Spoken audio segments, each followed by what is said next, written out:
श्री शिवाय नमस्तुभ्यम दोस्तों बेटवा में चल रही श्री पिपलाद शिव महापुराण कथा में गुरुजी ने उद्यापन के बारे में कुछ विशेष जानकारियाँ दी हैं। यदि आप 16 सोमवार या किसी भी व्रत का उद्यापन कर रहे हो तो इस बातों का विशेष ध्यान रखें, तभी आपका उद्यापन पूर्ण होगा।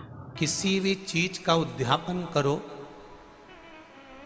16 सोमवार का उद्यापन करो, चाहे तुम शुक्रवार का उद्यापन करो, चाहे तुम सोमवार का उद्यापन करो, चाहे तुम एकादशी का उद्यापन करो, चाहे तुम प्रदोष का उद्यापन करो, चाहे तुम जिस भी व्रत का उद्यापन करो, शिव महापुराण की कथा कहती है अपने घर के लोगों को गिनने से पहले बाहर के लोगों को गिनना जरूरी है।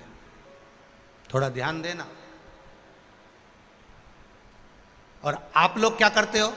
उद्यापन में सबसे पहले अपनी जेठानी को गिन लिया, इसको गिन लिया, उसको गिन लिया, उसको गिन लिया। और शिव महापुराण की कथा कहती है जेठानी तो तुम्हारे यहाँ का भोजन करेगी क्योंकि रिश्तेदार है, ननन तुम्हारे यहाँ का भोजन करेगी क्योंकि रिश्तेदार है, तुम्हारी देवरानी भोजन करेगी क्योंकि रिश्तेदार है, तुम्हारी चाची सास भोजन करेगी क्योंकि रिश्तेदार है, तुम्हारी काकी सास भोजन करेगी क्योंकि रिश्तेदार है। जब हम उद्यापन में दूसरे को गिनते हैं और उसको कोई सामान देते हैं, उसकी कोई सामग्री, कोई सुहाग की पिटारी, कोई सामग्री हमने उसको उद्यापन में दी, तो वो हमारा दान कहलाता। हमने अपने परिवार वाले को भोजन कराकर अपन ने उद्यापन में गिन दिया और अपने परिवार वालों को दे दिया। इसको देना नहीं कहते, इसको दान नहीं कहते, इसका पुण्य आधा हो जाता है। इसके पुण्य की परिभाषा यहां नहीं कहा जाए। अब और सरल भाषा में समझ लीजिए। कई माताएं कहती है हमने तो अपनी बेटी को यह सामान दे दिया, मतलब हमने खूब दान कर दिया। अब एक बहुत अच्छे से समझ लेना, हमने हमारी बेटी को ये दे दिया तो हमने दान दे दिया। हमने हमारी बेटी को पापड़ बना के दे दिया, हमने तो बहुत दान कर दिया। हमने हमारी बेटी को साड़ी दिला दी, हमने दान कर दिया। हमने हमारी बेटी को सामान दिला दिया, हमने दान कर दिया। बेटी दान लेने की हकदार नहीं है, बेटी अपने मायके का हक लेने को दमदार है।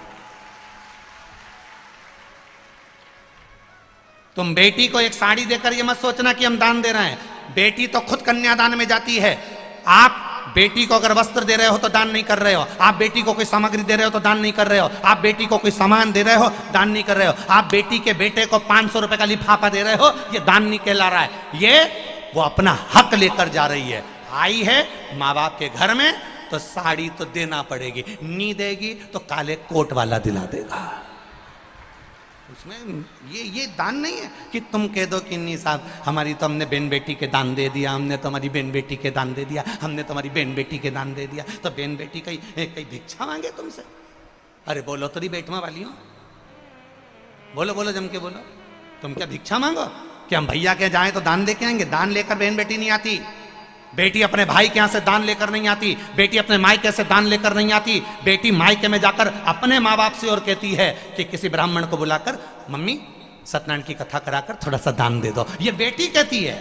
बेटी दान लेकर नहीं आती है, बेटी दान दिलवा कर आती है। और बेटी मायके से अगर एक साड़ी भी लेकर आती है तो वो दान की नहीं, बेटी अपना हक लेकर आती है। जब तक माँ बाप हैं तब तक बेटी लेकर आ रही। तो जितनी भी भाभियां हैं वो ये कहना बंद कर दे कि हमने ननन को कुछ दान दिया।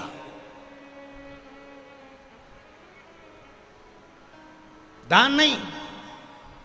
हम जानते हैं तुम अगली बार हमें बेटवा नहीं बुलाओगे इस बात के लिए, भले मत बुलाओ। और जो रीत की बात है, यहां शिव महापुराण की कथा कह रही है।